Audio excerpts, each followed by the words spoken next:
Chip pintar berasaskan kecerdasan buatan AI yang dibangunkan oleh SMD Semiconductor Sdn Bhd SMD dikenal pasti berpotensi menjadi pemacu utama transformasi dalam sistem grid tenaga dan industri otomotif dunia.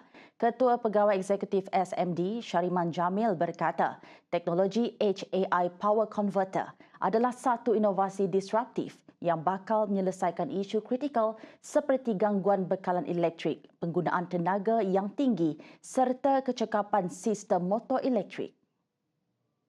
Particularly in the automotive sectors, in the renewable energy, for example, in making sure that our grid are more stable and resilient, and also in any of the motor drive systems. As you know that if you look at the current total world energy consumption, at least 50% of the world energy consumption are actually generated by motor.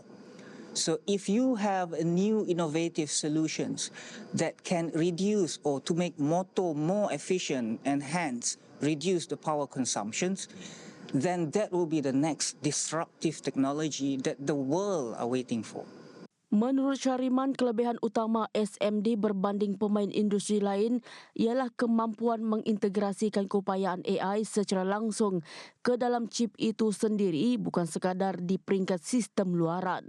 Beliau turut mengaitkan keperluan mendesak terhadap teknologi ini dengan krisis tenaga yang sedang melanda beberapa negara maju seperti Spanyol dan Portugal yang mengalami gangguan besar bekalan elektrik.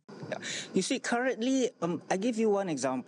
Back home in Sarawak, if you look at our grid systems and if you look at the neighboring countries, even the developed countries, they have this big problem now because of the outage. You know, the outage of power, and this can cost you millions of US dollar a day because you don't have electricity, right? And if you read that the newspaper, in the recent newspaper, Europe, Spain, Portugal, they're in blackout. And as we speak now, it's still happening in Spain. So what does that tell us?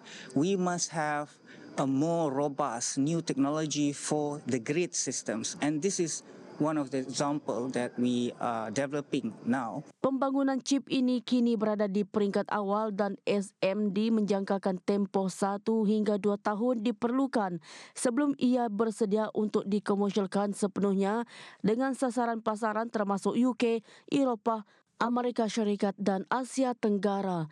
SMD optimis teknologi ini akan membuka pasaran baru, menyumbang kepada pembangunan ekonomi dan mencipta peluang bakat di Sarawak.